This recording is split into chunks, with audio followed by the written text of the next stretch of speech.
प्रणाम आचार्य जी, शत शत नमन।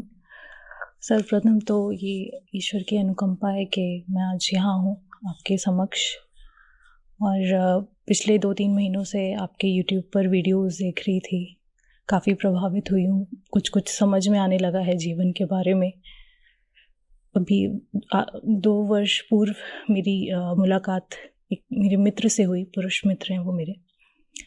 उनकी ओर आकर्षित हुई, कुछ उनके मन में भी मेरे प्रति भाव थे और मैं कुछ इस प्रकार आकर्षित हुई कि मैंने आतुरतापूर्वक उनसे एक रिश्ते में आने की कोशिश की। मैं चाहती थी कि हम एक रिश्ते में रहें, प्रस्ताव रखा उनसे, पर उनकी कुछ व्यस्तताएं या जो भी रही होंगी मजबूरियां, उसके चलते उन्होंने मना किया। उन्होंने कहा कि हम अच्छे मित्र रहेंगे, जिस पे मुझे कुछ क्रोध आया। मुझे लगा कि मुझे उन्होंने ठुकराया, रिजेक्ट किया है।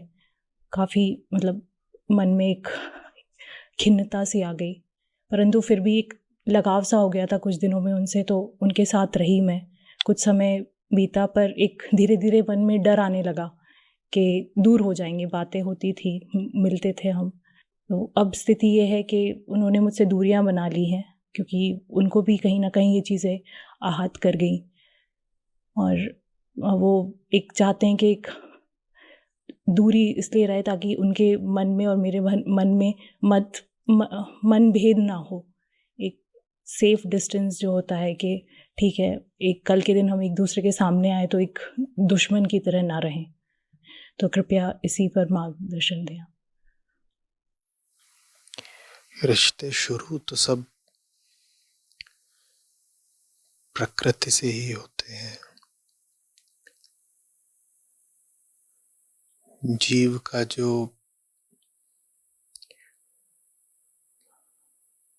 पहला संबंध होता है वो भी पूरी तरह प्राकृतिक ही होता है।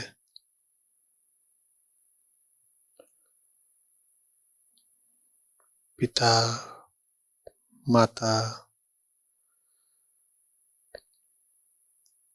इनकी कोशिकाओं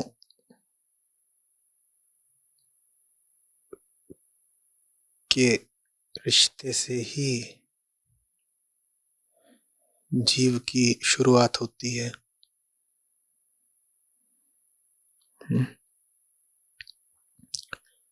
फिर जो उसका तुरंत अगला घनिष्ठ रिश्ता बनता है वो बनता है माँ से। वो भी पूरी तरह शारीरिक ही होता है। वास्तव में वो शरीर के अलावा और कुछ होता ही नहीं।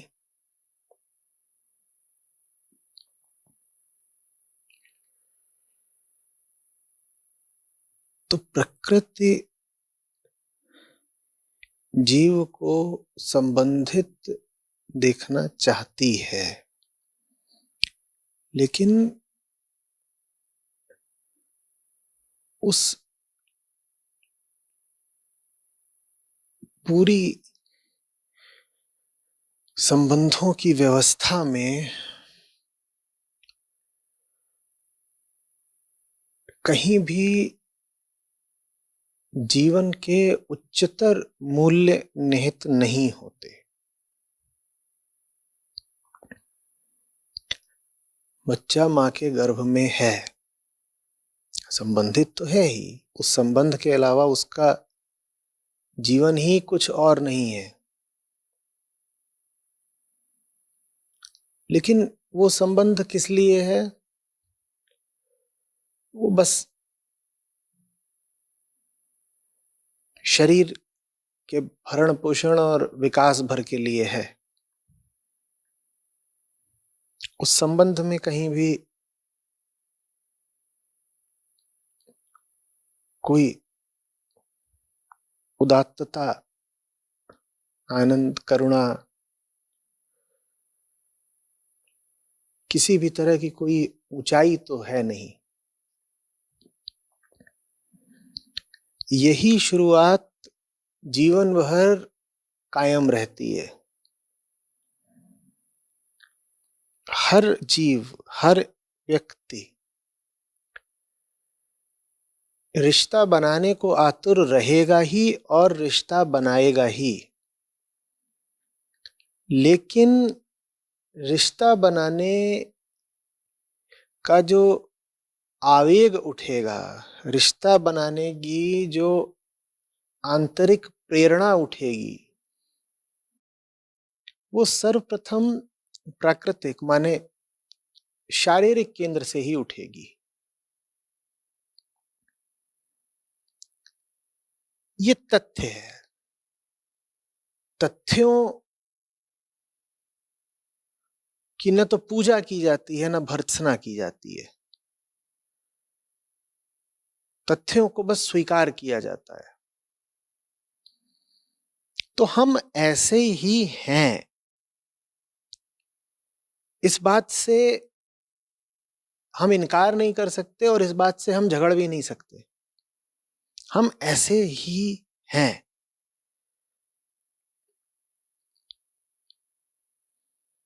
जैसा हमें बनाया गया है, जैसी हमारी प्राकृतिक संरचना है,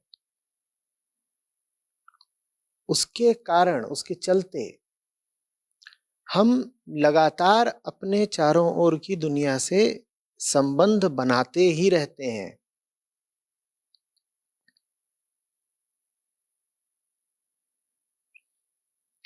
आपने तो एक विशेष संबंध की बात करी। उसके अलावा भी हर व्यक्ति लगातार संबंध बना ही रहा है।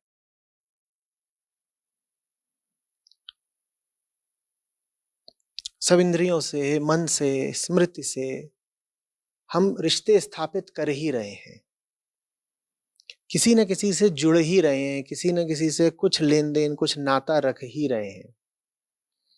और जब भी किसी से जुड़ते हैं, कोई संबंध, कोई नाता रखते हैं, उसमें पहली प्रेरणा यही रहती है कि प्रकृति का चक्र चलता रहे।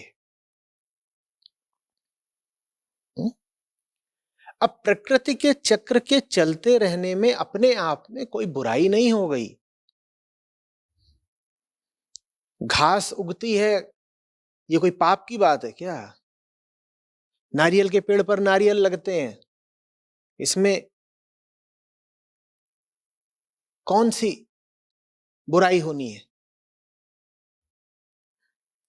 जंगल चले जाइए, वहां लगातार प्रकृति का ही खेल चल रहा है। समुद्र में लहरें उठ रही हैं, गिर रही हैं, चंद्रमा की कलाएं देख लीजिए। पूरा विश्व और क्या है? प्रकृति का ही तो खेल है। तो इसमें कोई बुराई नहीं हो गई। चुंबक लोहे को खींच रहा है अपनी ओर, ये कोई निंदनीय बात है? नहीं, कुछ नहीं।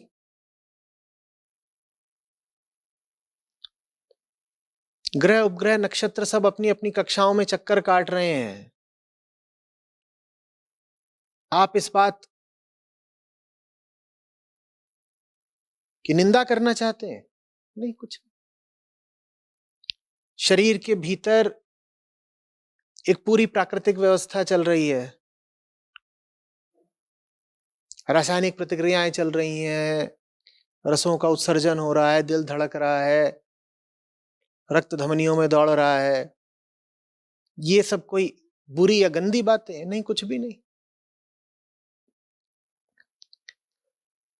प्रकृति का खेल अपने आप में मूल्य निरपेक्ष है। वो किसी चीज को मूल्य नहीं देता, वो मूल्य जानता ही नहीं है। वो बस अपनी तंत्रता जानता है, वो बस अपनी व्यवस्था जानता है कि मैं ऐसे चलता हूं और वो व्यवस्था चलेगी।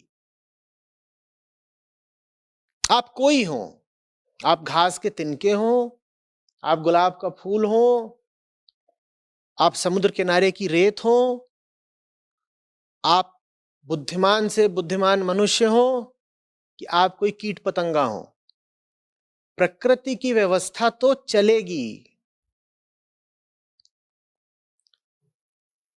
तो फिर अध्यात्म किस लिए, अगर प्रकृति की व्यवस्था चलती ही रहती है और उसमें कोई बुराई भी नहीं है, तो अध्यात्म का क्या करना है भाई? बात यह नहीं कि अध्यात्म का क्या करना है, बात यह है कि अध्यात्म का किसे करना है। इस पूरी प्राकृतिक व्यवस्था में एक विचित्र जंतु फंस गया है, जिसका क्या नाम है? इंसान। पूरे ब्रह्मांड को देख लीजिए, आपको कुछ ऐसा नहीं मिलेगा जो अपनी हस्ती को लेकर के ही बेचैन परेशान हो, जो इसी बात से उलझा हुआ हो कि मैं हूं ही क्यों। कोई नहीं मिलेगा जो इस सवाल पूछता हो कि मैं कौन हूं, कहां से आया, कहां को जाना है, जीवन क्या है, उद्देश्य क्या है। कोई नहीं पूछता ना, इंसान पूछता है। तो इंसान की हालत बड़ी विचित्र है प्रकृति में, लेकिन प्रकृति की व्यवस्था से वो संतुष्ट नहीं हो पाता। बिल्कुल ध्यान से समझिएगा, हमारी हालत यह है कि हम प्रकृति में हैं। चूंकि हम प्रकृति में हैं, इसीलिए प्रकृति में जितने ज्वार भाटे आते हैं उनका असर हम पर पड़ता है। घास का एक तिनका आकार में बढ़ता है, आदमी का बच्चा भी आकार में बढ़ता है ना। सब जानवरों के साथ जीवन भर जो जैविक घटनाएं घटती हैं वो इंसानों के साथ भी घटती हैं।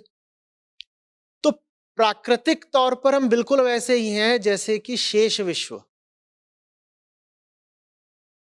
लेकिन अपनी प्रकृतिगत व्यवस्था से हम कभी संतुष्ट नहीं हो पाते। अब यह भी तथ्य है, इसकी भी कोई निंदा इत्यादि नहीं की जा सकती। भाई ऐसे ही हैं हम, प्रकृति जैसी है वैसी है, और प्रकृति में ये एक विचित्र जंतु है इंसान, ये भी जैसा है वैसा है। ये है तो प्राकृतिक, कम से कम दिखने में तो प्राकृतिक ही है। बंदर की तरह इसकी भी नाक होती है, हाथ होते हैं, बाल होते हैं, उछल कूद करता है, खाता है, पीता है, जन्मता है, मरता है तो प्राकृतिक, लेकिन प्रकृति से संतुष्ट नहीं होता। अब मामला फंसता है। अब समझना पड़ेगा कि फिर क्या करें भाई, और सिर्फ इंसान को समझना पड़ेगा, किसी और को कुछ समझने की जरूरत नहीं है। नदी, पहाड़, जीव जंतु, कीड़े मकोड़े, मछली, पक्षी, सब अपनी जगह बिल्कुल ठीक हैं। कोई किसी यात्रा पर नहीं है, किसी को बदलना नहीं, किसी को कहीं पहुंचना नहीं। पर आदमी अलग है, न्यारा है बिल्कुल। समाज आपको न भी सिखाए कि आपको कुछ बनना है, तो भी आपके भीतर एक बेचैनी रहेगी। आपको पता है कि आपको कुछ बनना है जो अभी आप हो नहीं, बल्कि समाज तो आपको जो बातें सिखा देता है कि ऐसे बन जाओ और वैसे बन जाओ, वो बातें अक्सर व्यर्थ की होती हैं, उल्टी भारी पड़ती हैं। कोई कुछ बन जाता है, कोई कुछ बन जाता है, फिर जो बन जाता है वो फंस जाता है बन के। पर जब समाज नहीं था जिस रूप में आज है, इंसान जब बिल्कुल अकेला भी था, तब भी उसके भीतर कुछ कचोटता तो था ही कि कुछ बनना है, मैं वो नहीं हूं जो मेरी संभावना है, जो मेरी नियति है, मुझे कुछ बनना है। अब प्रकृति की कोई रुचि नहीं कि आप कुछ बने, प्रकृति की रुचि बस इसमें है कि आप जो हैं वो आप बने रहें। आप क्या है प्रकृति की दृष्टि में? शरीर भर है।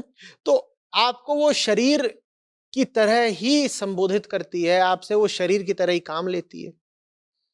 आदमी की आंखें भी वैसे ही चलती हैं जैसे बंदर की आंखें चलती हैं। मूल वृत्तियां आदमी के मस्तिष्क की भी वही हैं जो किसी भी अन्य जीव जंतु के मस्तिष्क की हैं। डर, लालच, असुरक्षा, वासना। अब प्रकृति हमें वैसे ही लेकर चल रही है जैसे वो किसी और को लेकर के चलती है, और हम वैसे हैं नहीं। लेकिन हम कैसे भी हों, प्रकृति तो हमारे साथ व्यवहार वही करेगी जो सबके साथ करती है। आप उसे रोक भी नहीं सकते। आप प्रकृति को जाकर नहीं कह सकते कि मैं बहुत बड़ा ज्ञानी हूं, मेरे नाखून नहीं बढ़ने चाहिए। ज्ञान और नाखून का क्या संबंध है? अब मैं ज्ञानी हो गया ना, मेरे नाखून बढ़ना बंद कर। प्रकृति कहेगी ज्ञान गया, नाखून तो बढ़ेगा और तू तो मरेगा। कितना भी ज्ञान हो तेरा, शारीरिक मृत्यु से तुझे कोई नहीं बचा सकता। कि कोई आए और कहे कि हम तो मुक्त हो गए, मोक्ष मिल गया, या हम बहुत बड़े भगत हैं, हमें तो बीमारी नहीं लगनी चाहिए। आत्मा तो निरामय होती है, हमें बीमारी क्यों लग रही है? प्रकृति कहेगी आत्मा इत्यादि जो होती होगी सो होती होगी। जहां तक शरीर, मस्तिष्क इत्यादि की बात है तो पूरी तरह से मेरे कब्जे में है। बुद्ध हो, महावीर हो, रामकृष्ण हो, रमण महर्षि हो, बीमारी सबको लगेगी। ये हमेशा याद रखना होगा। आप कितना पढ़े लिख लें, आप कितने समझदार हो जाएं, प्रकृति आप पर उसी तरीके से अंकुश लगाकर चलेगी जैसे वो किसी और पर लगाकर चलती है। आप प्रकृति को मना नहीं कर सकते। देह आपकी उसके कब्जे में है, उसके हवाले है। तो क्या करे इंसान? फिर इंसान ये कर सकता है कि इंसान के भीतर जो बेचैनी है वो ये तय कर सकती है कि प्रकृति के निर्देशों का जवाब कैसे देना है। इंसान की विशिष्टता क्या है, इंसान की खासियत किसमें है, न्यारापन किसमें है, कि बाकी जीवों के पास एक अस्तित्वगत बेचैनी नहीं है, हमारे पास है। उसी को हम बोलते हैं आदमी की विशिष्ट चेतना। चेतना के तल पर हम सब जानवरों से अलग हैं, शरीर के तल पर नहीं अलग है।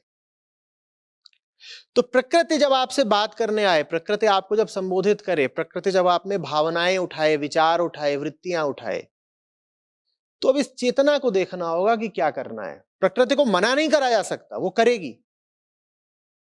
आप होगे बहुत बड़े विद्वान, भूख तो लगेगी, नींद तो आएगी। प्रकृति के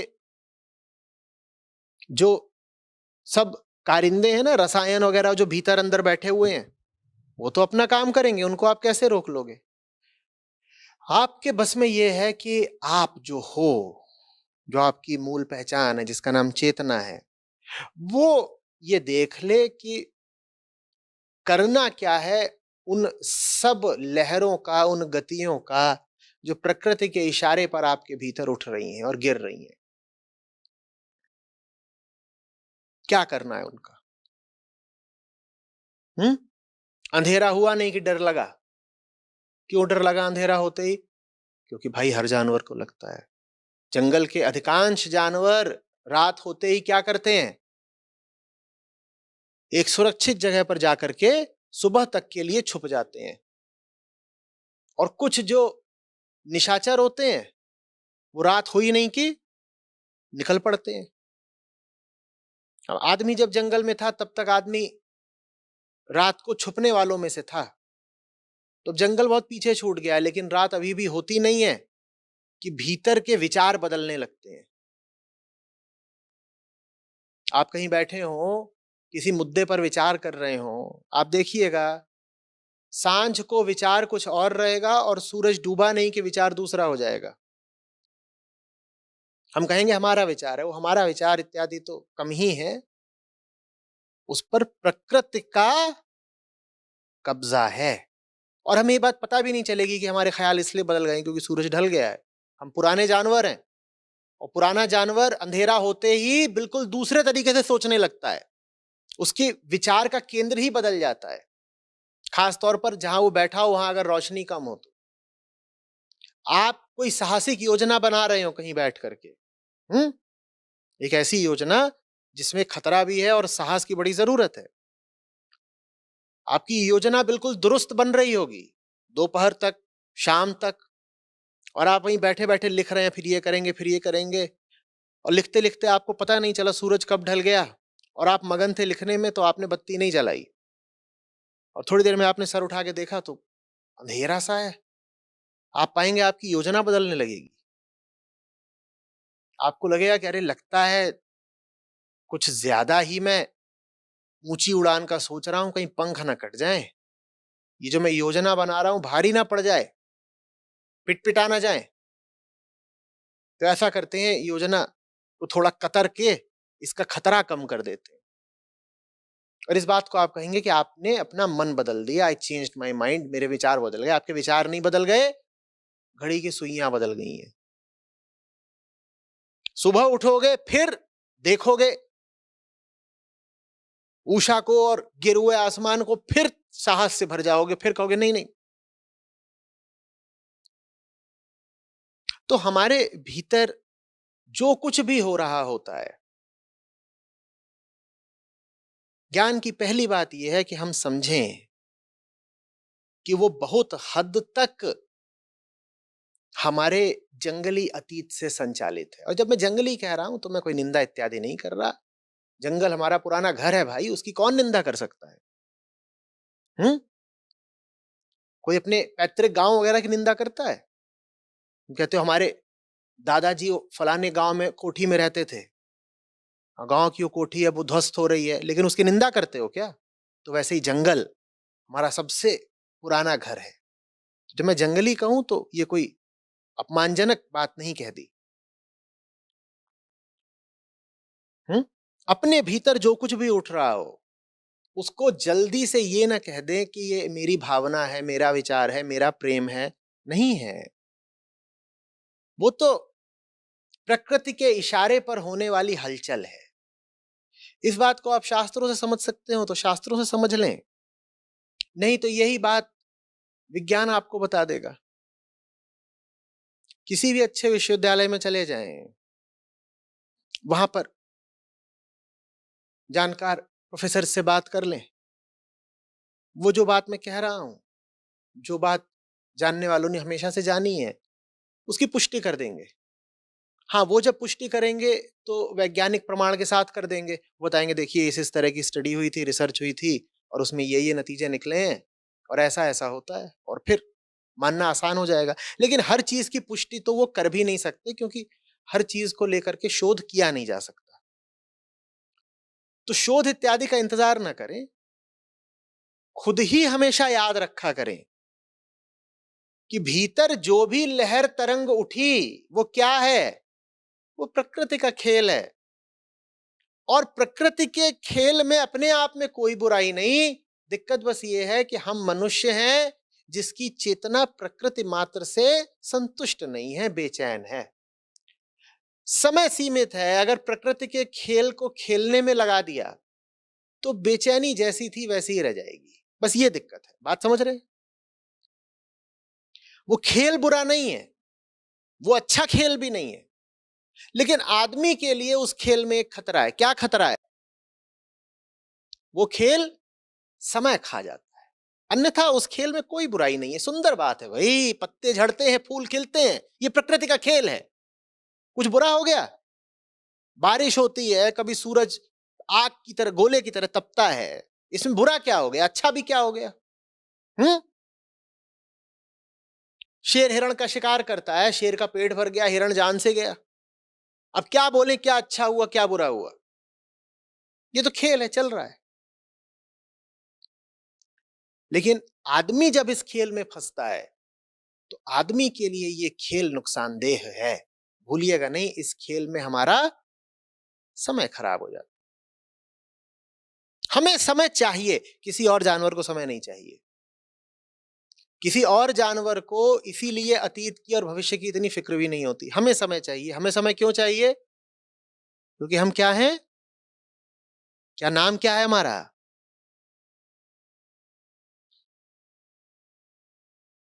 हम परेशान हैं। बाद में बोलिएगा कि हम इंसान हैं, पहले बोलिए हम परेशान हैं।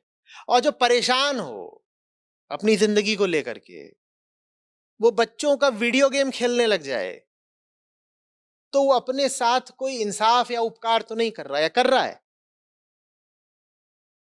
परेशान हो बहुत चीजों को लेके, जिंदगी के झंझट है, ये है वो है,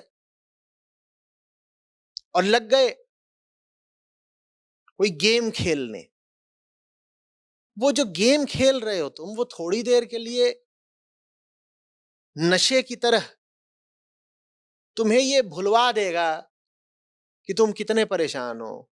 लेकिन कोई भी नशा हो, दिक्कत ये है कि उतर जाता है। नशा करने में दिक्कत ये नहीं है कि चढ़ जाता है। भाई चढ़ गया था तो चढ़ा ही रहता। जब तक चढ़ा था तब तक तो मौज ही लग रही थी, सब उपद्रव भूल गए, गम गलत हो गया, सारी चीजें भुला गई। नशे के साथ दिक्कत क्या है? उतर जाता है। और जब उतर जाता है तो बड़ा शमशान, बड़ा बंजर, बड़ा वीरान छोड़ जाता है। और जब छोड़ जाता है वीरान तो आप कहते हो अब दोबारा नशा चाहिए। ये फिर गंदी लत लग गई। प्रकृति के खेल में जो फंसेगा वो वैसे ही फंस गया जैसे नशे में फंसा जाता है।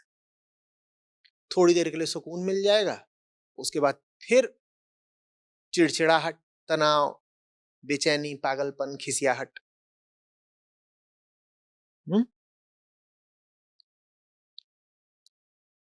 किसी विपरीत लिंगी की ओर आकर्षित होने भर की बात नहीं है, मुद्दा ज्यादा व्यापक है। हम कुछ भी कर रहे हो, आमतौर पर 90-95% बार हम प्राकृतिक उद्वेगों को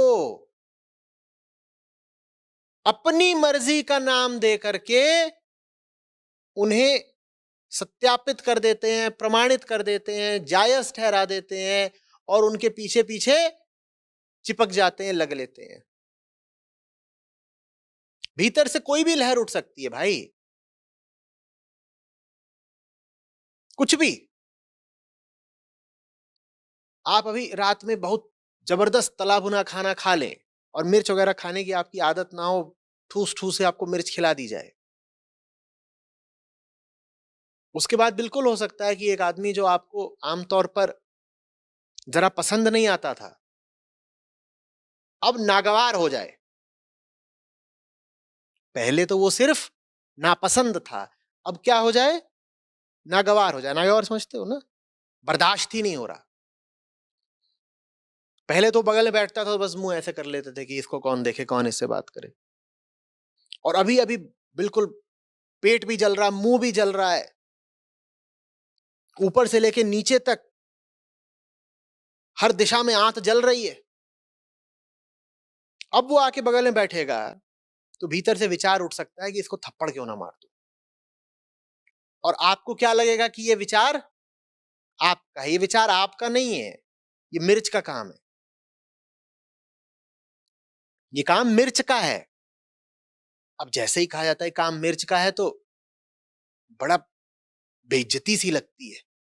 क्या मिर्च नचा रही है? हमें ऐसा ही है।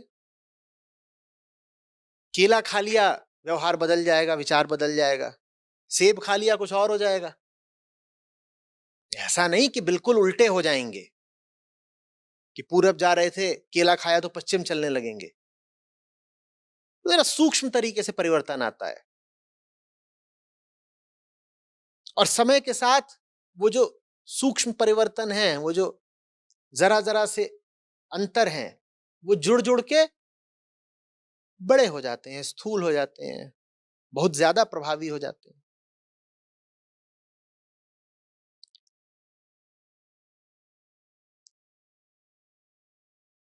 ऐसे ही थोड़ी होता है कि कवि कविता लिखने के लिए महीने के कुछ खास दिनों की प्रतीक्षा करते हैं। कई बार कहते हैं कि हम पहाड़ पे चढ़ेंगे तो होगा। कोई कहता है नहीं, वो जब पूर्णिमा आएगी तब कविता आएगी। ये क्या बात है? ये यही बात है। समझो कि मामला बहुत हद तक प्रकृति से प्रभावित हो रहा है। ये हुआ नहीं कि समझ लो अपने 90% दुखों से तो छुट्टी मिल गई, क्योंकि 90% हमारे दुख बिल्कुल बेवजह होते हैं। होते तो 100% हैं, पर ये जो 90% वाले हैं इनको तो एक झटके में खारिज किया जा सकता है। ये बिल्कुल ही बेकार के हैं। ये ऐसा है कि जैसे आप बैठे हैं और आपके बगल में कोई है और उसको आपने आज बढ़िया मूली चना ये सब खिला दिया है।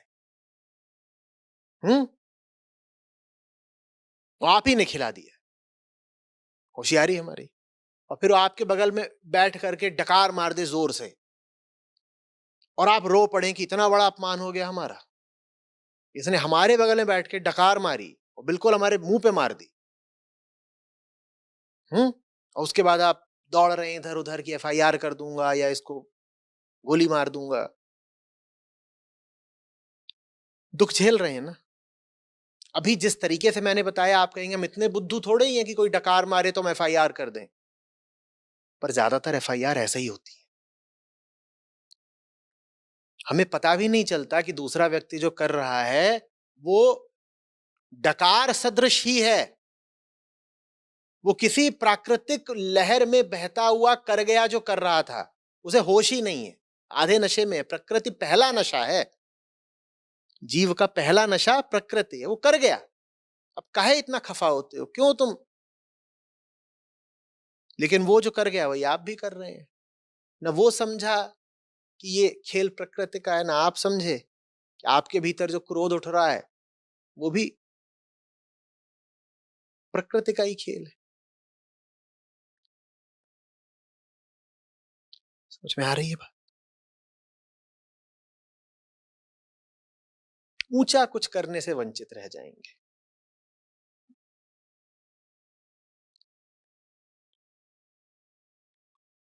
और बहुत ताकत है प्रकृति की व्यवस्था में, टूटेगी नहीं, टूटेगी नहीं। कुछ ऐसा भी नहीं होगा कि आप उसमें फंसे रह गए तो आप बिल्कुल जलालत की जिंदगी जिएंगे, ऐसा कुछ नहीं होने वाला, बस वंचित रह जाएंगे।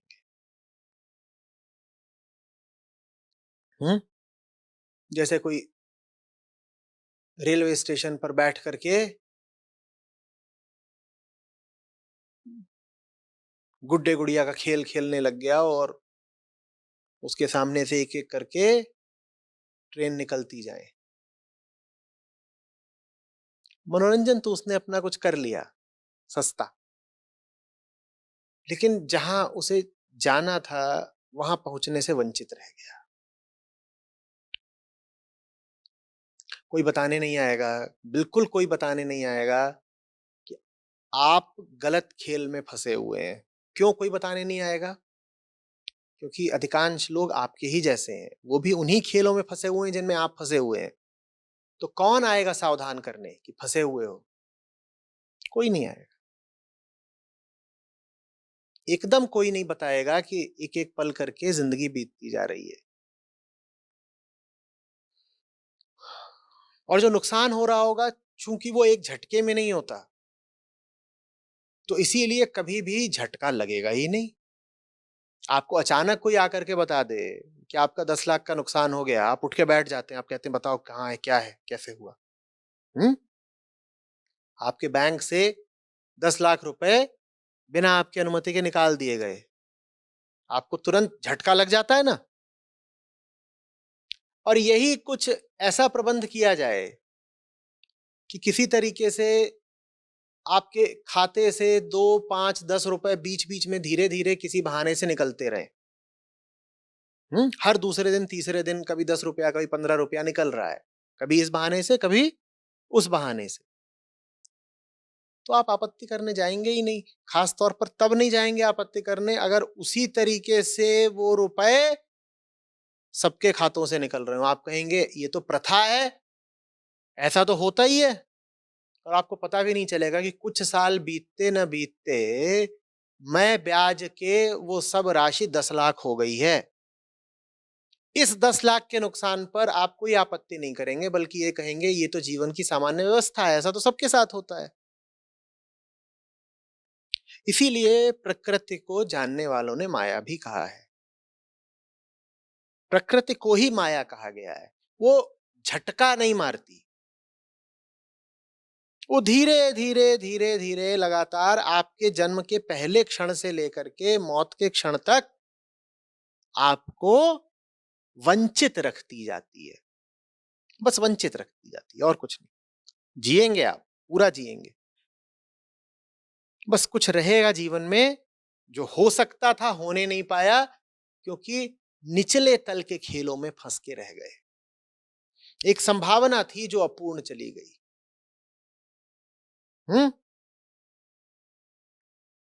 बात समझ रही हैं?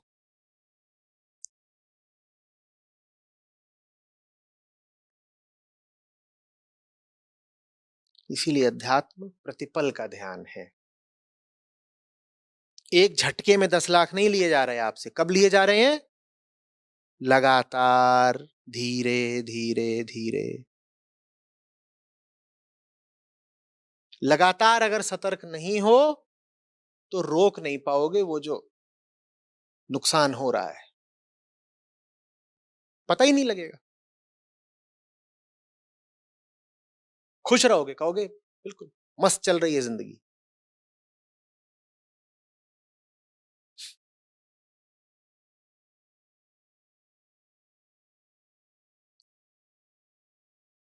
इसीलिए साहब गा गए हैं, लागा गठरी में चोर,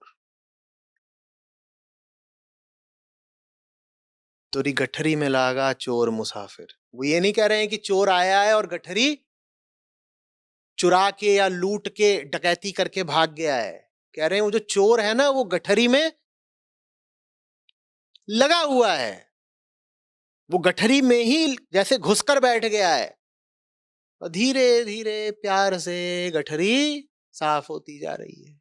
हाँ, उस गठरी में हमेशा इतना रहेगा कि आपका काम चलता रहे, तो आपको कभी अचानक चेतावनी नहीं महसूस होगी, अचानक कभी आपको झटका नहीं लगेगा, कोई अचानक असुविधा नहीं लगने वाली।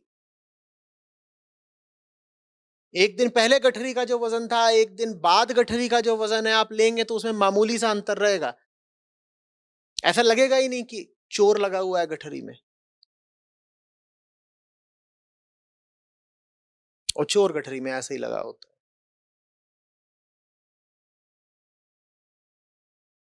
तो रोज लूटता है, हर घंटे लूटता है।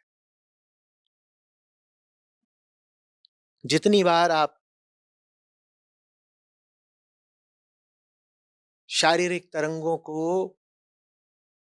अपने विचारों का, अपनी भावनाओं का नाम देती हैं, उतनी बार वो लूटता है। तो आपने मुझे जो पूरा किस्सा बताया, उसका समाधान ये है कि वो किस्सा ही बदल दीजिए। वो किस्सा वो था ही नहीं जो आपने बताया। आपने कहा कि आपको आकर्षण हो गया, किस्सा बदलिए, आपको आकर्षण नहीं हुआ, आंखों को हो गया, मस्तिष्क को हो गया। स्त्री हैं आप तो जो शरीर की स्त्रीण ग्रंथियां हैं, उनको पुरुष के प्रति आकर्षण हो गया। ऐसे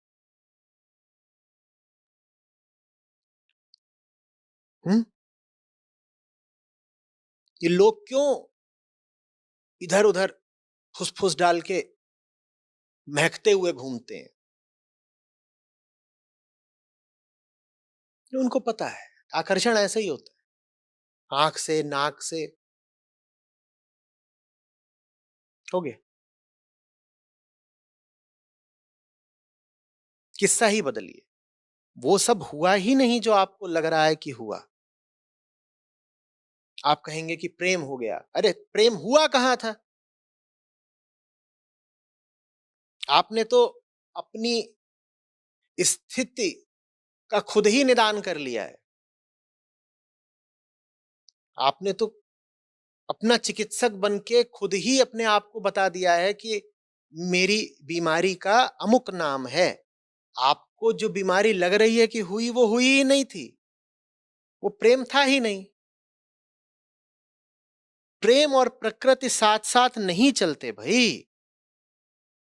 प्रकृतिगत आकर्षण या विकर्षण का प्रेम से कोई लेना देना नहीं है।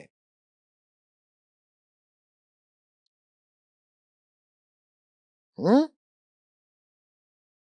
आपको लगेगा कि मुझे धोखा हो गया है, अपमान हो गया या कुछ और हो गया। ये सब बातें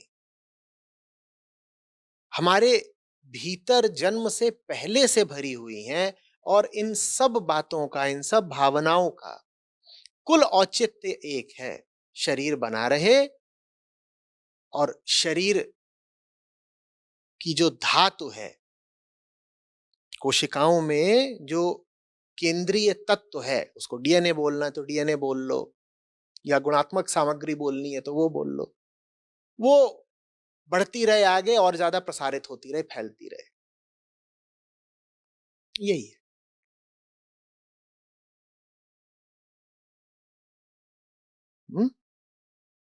प्रकृति का यही खेल आनंद की बात हो सकता है अगर आप उससे उलझे नहीं, उसको समझें। हमने बार बार कहा प्रकृति हेय नहीं है, उसकी निंदा वगैरह नहीं करनी है। ये नहीं करना है कि छी छी छी गंदी बात है, शरीर गंदी चीज है, ये सब नहीं करना है। बस उलझना नहीं है। और उलझना क्यों नहीं है? कोई नैतिक कारण नहीं है। मैं वो सब नहीं कह रहा हूं कि शरीर मलमूत्र का घर है, इससे उलझो मत, इत्यादि इत्यादि। मैं कह रहा हूं उलझना इसलिए नहीं है क्योंकि उलझ गए तो क्या नष्ट करेंगे? समय। इसलिए नहीं उलझना है। बाकी कोई गंदगी नहीं है प्रकृति में। प्रकृति कुल है क्या? रसायन ही तो है। ये कहां की बुद्धि है कि कह दो कि कोई रसायन अच्छा होता है, कोई रसायन गंदा होता है। कोई आए बोले नहीं, जितने एसिड्स होते हैं वो गंदे होते हैं, छी सल्फ्यूरिक एसिड। और अल्कलीन मामला सब बहुत बढ़िया होता है। सोडियम हाइड्रोक्साइड नमो नमः। तो ये मूर्खता की बात है ना। जब सब रसायन ही रसायन है तो उसमें क्या किसी का पक्ष लें, क्या किसी को नीचे करें? बस बात यह है कि ये जो पूरी रासायनिक खेलबाजी है उसमें हम नहीं उलझ सकते, हमें कुछ और करना है। जो काम हमें करना है वो हम पूरा कर लें, वो पूरा करते चलें, तो फिर ये प्रकृति का खेल अच्छा है। देख रहे हैं आप सामने देवी नाच रही है, ठीक, नाचो, हम देख रहे हैं, दृष्टा भर हैं हम, फिर ठीक है। जैसे बचपन में होता था ना कि पहले पढ़ाई पूरी कर लो फिर टीवी देखना, होता था ना। और पढ़ाई पूरी कर ली है फिर टीवी गए देखने तो ठीक है। और पढ़ाई छोड़ के टीवी देख रहे हो तो ऐसा नहीं है कि पाप वाप लग जाएगा, बस वंचित रह जाओगे।